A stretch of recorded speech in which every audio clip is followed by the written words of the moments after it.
Brazil versus মিশরের ম্যাচটা দেখার পর থেকে আমার পার্সোনালি মনে হচ্ছে ব্রাজিলের অল্প কিছু প্লেয়ার তারা ব্রাজিলের জন্য খেলে না, তারা মূলত ক্লাবের জন্যই খেলে এবং উইন্ডোগুলোতে এসে তারা জাতীয় দলের সাথে জয়েন করে। কেননা তারা জাতীয় দলে যেমন পারফরমেন্স করে তার চাইতে কয়েক গুণ ভালো পারফরমেন্স করে তারা ক্লাবে, তাদের নিজস্ব ক্লাবে অনেক গুণ ভালো পারফরমেন্স করে।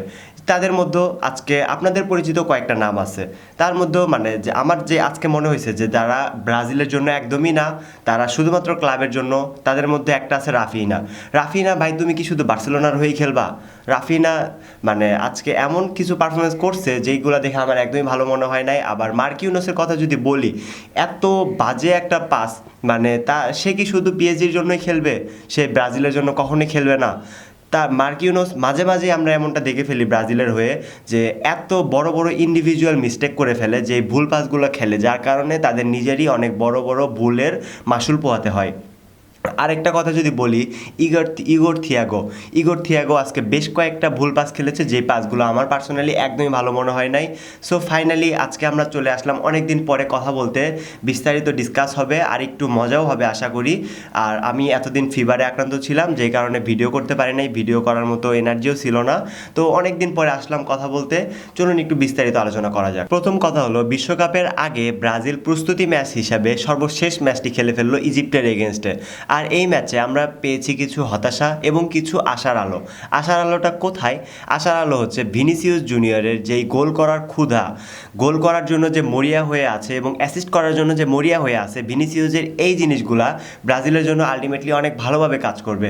আর তার সাথে যদি আরেকটা নাম যুক্ত করি, এনরিক ছেলেটা ওয়ান্ডার কিড ব্রাজিলের জন্য। সে শুধু ব্রাজিলের জন্য ওয়ান্ডার কিড না, সে এবার পুরো ওয়ার্ল্ডের জন্য একজন ওয়ান্ডার কিড হিসাবে খেলতেছে। আর এনরিক, সে যদি মানে একটা রিস্ক না নিত, রিস্কটা কোথায় নিয়েছে? সে এই বছর জানুয়ারি মাসে একটা লোন ট্রান্সফারের মাধ্যমে রিয়াল মাদ্রিদ থেকে অলিম্পিয়াকোস লিওনে ট্রান্সফার হয়ে যায়। আর সেটার একমাত্র কারণ ছিল 2026 ফিফা ওয়ার্ল্ড কাপ। কারণ এনরিক জানে যে সে অর্ধেকটা সিজন পার করছে বেঞ্চে বসে থেকে, আর যদি সে বাকি অর্ধেকটা সিজন রিয়াল মাদ্রিদে কাটাতে চায় তাহলে তাকে ওয়ার্ল্ড কাপ মিস করতে হবে। কেননা সে তো গেম টাইম পাচ্ছে না, সে প্রপার গেম টাইম পায় নাই। সে পুরো হাফ সিজনে মানে সাবি আলোনসোর অধীনে যতদিন খেলেছে সে টোটাল 90 মিনিট খেলতে পারে নাই।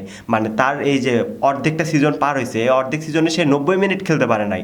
তাহলে বুঝুন সে কত কম গেম টাইম পাইছে। আর এরকম যদি হয়, কার্লো আনচেলত্তির মতো কোচ তো কখনোই তাকে দলে নিবে না যদি এরকম হয়ে থাকে। আর এইটার উপর ডিপেন্ড করে আমি একটা জিনিস বলতে পারি, এনরিক ছেলেটা অনেক ভালো একটা ডিসিশন নিছে, আর সেইটার ফল আমরা ব্রাজিলে দেখতে পাচ্ছি। ব্রাজিলে যখন কার্লো আনচেলত্তি ভরসা করে এনরিককে দলে নিয়েছে, এনরিকও সেটার প্রতিদান দিতে শুরু করেছে গোল করার মাধ্যমে।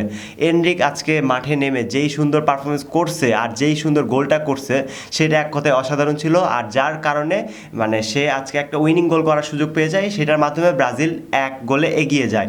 আর সেই 1 গোলে এগিয়েই ব্রাজিল আজকে 2-1 গোলে উইন হতে পারে। তাছাড়া কিন্তু ব্রাজিল ড্র করতে হইতো, তাছাড়া কিন্তু ইজিপ্ট একটা গোল পরে ব্যাক করে ফেলছে, সেটার কারণে ব্রাজিল ড্র করে ফেলতো। আর এনরিকের গোলটা দেওয়ার মাধ্যমে ব্রাজিল উইন মানে লিড নিয়ে নেয়। ফার্স্ট হাফে ব্রাজিলের খেলা মোটামুটি ভালোই ছিল, কিন্তু সেকেন্ড হাফের কথা যদি বলি, সেকেন্ড হাফে আমি একটা কমন সমস্যা দেখতে পেয়েছি, সেটা হলো ম্যান মার্কিং প্রবলেম। ব্রাজিলের প্লেয়াররা মানে ম্যান মার্কিংয়ের দিক থেকে অনেক খারাপ পজিশনে আছে আমি সেকেন্ড হাফ দেখে আমার যতটুকু মনে হয়েছে।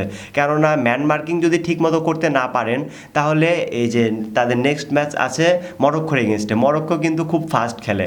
ফাস্ট খেলার ক্ষেত্রে যখন কোনো একটা টিম ফাস্ট খেলে, তাদের এগেনস্টে খেলতে হলে ম্যান মার্কিং জিনিসটা অনেক ভালো হইতে হবে। তাছাড়া তাদেরকে আটকানো খুব কঠিন একটা বিষয়, অবশ্যই খুব কঠিন একটা বিষয় যদি ম্যান মার্কিং ঠিক মতো না হয়।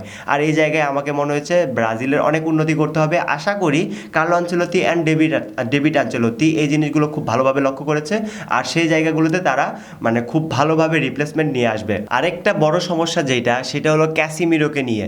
ক্যাসিমিরো মানে মোটামুটি পাসিং অ্যাকুরেসি ভালোই দেখতেছিলাম আমি, কিন্তু ক্যাসিমিরো যখন একটু ওপরের দিকে উঠে যাচ্ছিল, ফরওয়ার্ড লাইনে যাচ্ছিল, তখন আমরা দেখতে পেয়েছি মানে ডিফেন্সের দিক থেকে একটু দুর্বল মনে হয়েছে।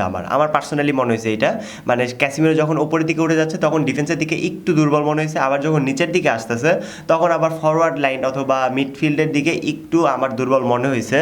আর এই জিনিসগুলোতে আমার মনে হয় যখন নেইমার মানে সেন্টার ফরওয়ার্ড হিসেবে খেলবে, তখন ক্যাসিমিরো নিচের রোলটা ভালোভাবে প্লে করতে পারবে, অ্যান্ড সেই ফরওয়ার্ডে নেইমার মনে হয় খুব একটা ভালো পারফরমেন্স দিতে পারবে, আমার মনে হয় এটা। আর ক্যাসিমিরো যেহেতু মানে মিডফিল্ডে আছে আর নেইমার যদি সেন্টার ফরওয়ার্ডে খেলে, সেই ক্ষেত্রে আমি বিলিভ করি নেইমারের ফরওয়ার্ডে থাকার পরে মিডফিল্ডে আর কোনো সমস্যা হওয়ার কথা না, এটা আমার পার্সোনালি মনে হচ্ছে।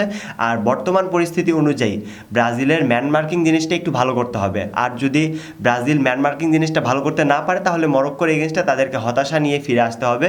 সো গাইস, আশা করি ভালো থাকবেন, সুস্থ থাকবেন, আপনার মতামত জানিয়ে যাবেন। আল্লাহ হাফিজ।